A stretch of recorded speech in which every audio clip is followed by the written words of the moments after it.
요 아즈메션 중간 정도 단계에 있는 평수분들이 아마 3억 8천 정도 나올 거예요. 그래서 그러면 한 4억 정도 부담하셔야 돼요. 네, 안녕하십니까, 한준입니다. 현장 갔다 와봤는데요. 아진 아파트 범어 아진맨션. 그래서 현장 구역을 알게는 됐습니다. 210세대로 해서 84 기준으로 210세대라고 나와 있는데요. 84로 하면 그렇게 잡으시면 안 돼요. 왜냐하면 제가 이거 화면에도 보이지만 아진맨션 해보면 약 210세대 나오는데 여기 화면에 보면 건물 노후도하고 사업 면적이랑 기존 주택수 다 충족을 하거든요. 기존 주택수가 184세대 호 나오고 공동이 아진아파트 177세대로 나오거든요. 그런데 210세대로 하면 나머지 단독이 7세대밖에 안 나오는데 이분들을 충족하기가 쉽지가 않아요. 그러니까 약 토지등 소유자 수가 공동 빌라하고 합치면 약 200명 정도 이상 나올 거란 말이에요. 그럼 210세대 일반 분양 거의 없잖아요. 그리고 1+1이라는 것과 하고 소규모와 달리 가로주택의 가장 큰 장점이 최대 3채까지도 드릴 수 있는, 그러니까 다주택자들, 다가구주택자들이나 권리가액이 많으신 분들한테 그런 메리트가 있어야 되거든요. 그러면 84로 하시면 그런 메리트를 줄 수가 없어요. 네, 법 적용상 어쩔 수가 없거든요. 그 부분 다시 한번 검토를 하셔야 될 거예요. 하지만 제가 요대로 해서 일단은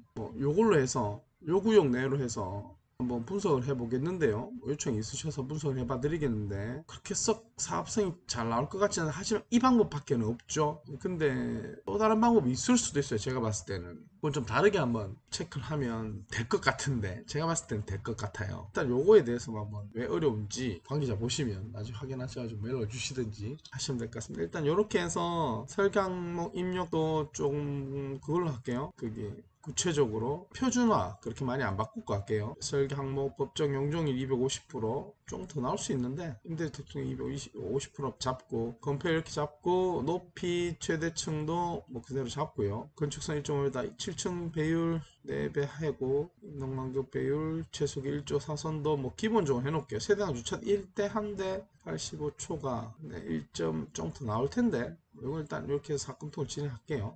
타입이 필요한 타입 설정이 안 됐나요? 설계 항목에 타입이 안 들어가서 그렇구나. 설계 항목에 기본적으로 5984 들어가야 돼요. 5984 들어가고 74까지 들어가도 괜찮을 것 같은데, 일단은 요거는 8459로 해서 사건통을 한번 진행해 볼게요.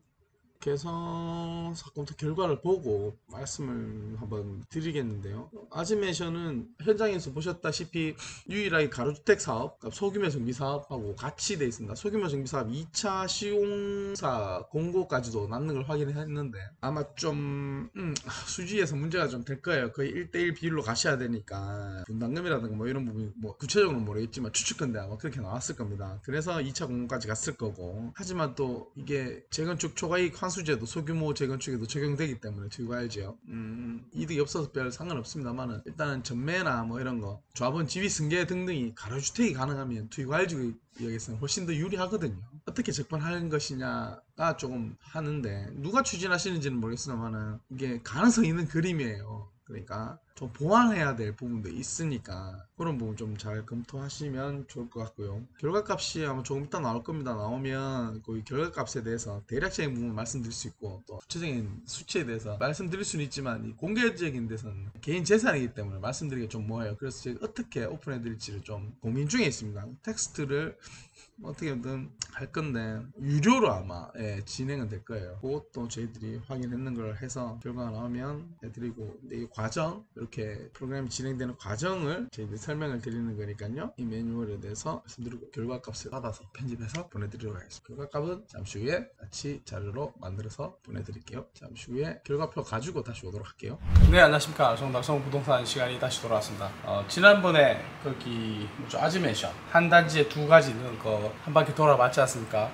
결과를 한번 봤는데 한번 보면서 말씀을 드릴게요. 여러가지 변수는 있습니다. 이게 대략적인 사업성을 판단하는 것이기 때문에 절대적으로 맞다 안 맞다는 할 수 없어요. 이게 아마 내년부터는 서울에서 어디든지 다 대략적인 분담금에 대해서 의무적으로 알려주도록 되어 있습니다. 하지만 그게 의무가 어떻게 될지 모르지만 대략적인 분담금을 체크 한번 하고 하는 거나 안 하는 거나 차이가 많거든요. 없지만 화면 한번 보면서 말씀드리겠습니다. 저희들이 한번 프로그램을 돌려본 결과 뭐 이런 대략적인 모양도 한 번씩 나와요. 뭐 이거는 좀 참고만 하는 거고요. 이런 부분이 있어서 조금 다를 수는 있습니다. 188세대 좀 다를 수는 있어요. 하지만 188세대의 뭐 개별적으로 다를 수는 있지만 저희들이 말씀드리는 건 이 대지 면적 대비 연면적이 되게 중요해요. 왜냐하면 연면적을 알면은 공사비 등을 객관적으로 평당 공사비를 환산할 수 있거든요. 그 부분을 기준을 잡을 수 있기 때문에 구체적인 섹터가 다르더라도 값이 변하지 않습니다. 왜냐하면 여기 보이시나요? 사업비용 보이시죠? 사업비용이 약 한 620억 정도 나오는 거, 그 비용을 실제로 구체적인 시뮬레이션 설계 나오면 비슷하게 나오실 거예요. 사업비가 그렇게 큰 차이가 나지 않거든요.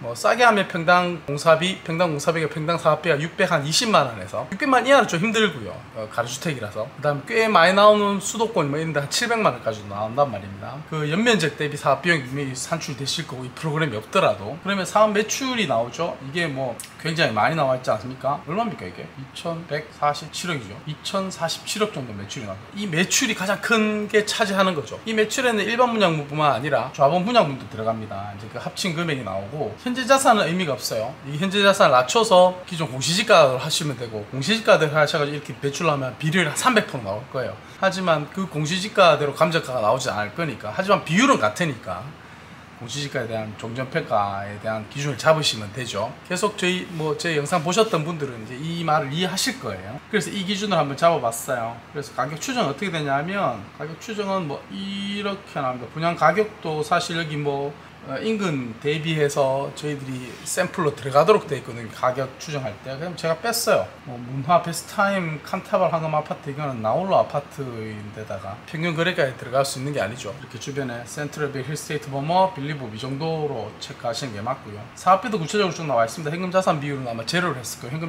현금 청산하시는 분 아마 안 계실 거예요, 여기서. 공사비도 뭐 평당 공사비 지하하고 지상하고 나눠져 있는데, 이거 뭐 일일이 다 확인하실 필요는 없습니다. 이거는 뭐 일일이 확인하실 필요 없고, 전체 금액, 운영비용하고 이걸 비교하셔가지고만 참고하시면 돼요.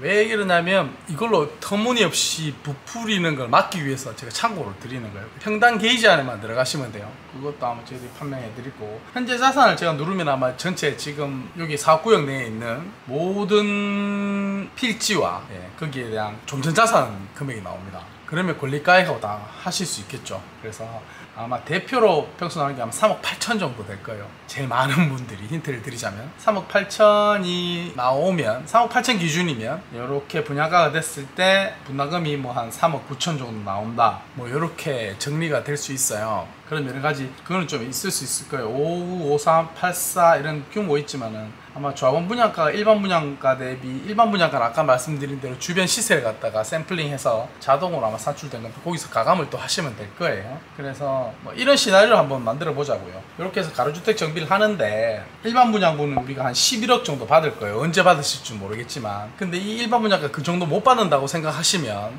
더 낮추셔야 돼요. 하지만 11억 받고 좌원 분양가는 20% 할인을 받을 거예요. 그래서 아마 9억 중반쯤에 받으면 아까 말씀드린 대로 비율이 144% 정도 나오는데, 3억 8천 정도의 분담금이 종전자산 감정가가 나오면, 이게 모든 수치가 사업 매출이랑 사업 비용만 확인하셔가지고 비슷하다면 3억 8천 정도가 아마 아파트 중간 정도 되는, 아지매션 중간 정도 되는 사이즈에서 아마 기준이 아마 이 정도 잡히실 텐데요. 실거래가 한번 확인해 보면 요 아지매션 중간 정도 단계에 있는 평수분들이 아마 3억 8천 정도 나올 거예요. 권리가액이 아마 그 정도 나올 수 있을 거예요.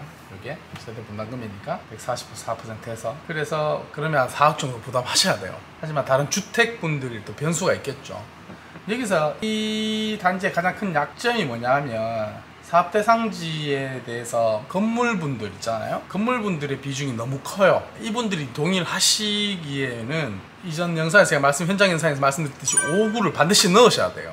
84만 뽑으셨다고 제가 대충 봤는데, 한번 만날 기회가 있으시면 설명 한번 들었으면 좋겠는데요. 추진 위원장께서 84를 하시면 84만에서 뽑으시면 안 나와요. 이걸 동의율을 맞출 수가 없어요. 그렇기 때문에 반드시 5구를 넣으셔야 돼요. 아파트 기준분들이 3억 8천 정도 나오시면 쭉 이 정도 분담금이 나옵니다. 하지만 주택분들은 다 케이스가 다 달라요. 물론 아까 말씀드린 대로 저희들 가격 추정기 산출하는 데에 여기 현재 자산 들어가면 그 금액이 다 산출해놨습니다. 하지만 이거는 뭐 공개적으로 이렇게 말씀드리기는 힘들고요. 저희들이 아마 요 텍스트로 아마 제공을 할 겁니다. 물론 뭐 금액이 책정이 될 겁니다만은 필요하신 분들만 신청하셔서 한번 받아가시면 되고요. 하지만 제가 봤을 때는 괜찮은 현장입니다. 가로주택으로 현장 이제 소규모에서 가로주택으로 바뀌면 여러 가지 장점이 좀 많습니다. 조합원 지위를 누릴 수 있고요. 저희들 뭐 블로그나 뭐 이런 데 정리해놨지만은 뭐 두과열 지구임에도 불구하고 조합원 승계 등은 다 자유롭게 되실 수 있고요. 그런 부분에서 말씀하실 때 가로구역이 되는지 안 되는지 만들어내는 게 제일 중요하고요. 그 부분에 하시면 또 여기 범어동에 또 랜드마크에 준하는 주변이 완전히 다 바뀌지 않습니까? 후방 2차하고 브랜드가 나오니까 사실 이 방법을 하셔야 됩니다. 이 방법 안 하시고 지금 그대로 사실 수는 없잖아요. 하지만 가로주택으로 변동된 건 제가 처음부터 뭐 잘한 선택이라고 보여주십니다. 소규모로는 수지가 전혀 안 나오실 거예요. 그래서 이 방향으로 한번 보이시면 참고가 되셨으면 좋겠고요. 또 저희들 어떤 식으로 프로그램이 제공되는지 알리기 위해서 말씀을 드린 거고, 이게 아마 이전에 아마 요 앞에 영상에도 제가 말씀드렸죠. 거기 선택지 하는 방법, 바운다리 선택지 아마 그것도 영상에 합쳐서 편집돼서 나갈 텐데 그 부분에 참고하셔가지고 하시면 될 것 같습니다. 주택이니까 오늘은 여기 범어동 현장 한번 체크를 해봤고요. 또 계속 현장 체크해서 알려드리고 어떤 형식으로 접근해서 어떤 형식으로 진행이 되는지를 한번 확인해 드리도록 하겠습니다. 범어동 지역도 지금 투유과열 지구에서 가로주택 정비사업 장치가 많으니까 많이 진행되고 있습니다. 편집해서 알려드리도록 하겠습니다. 오늘은 여기까지 해서 컨텐츠를 마치도록 하겠습니다. 또 찾아뵙도록 하겠습니다. 감사합니다.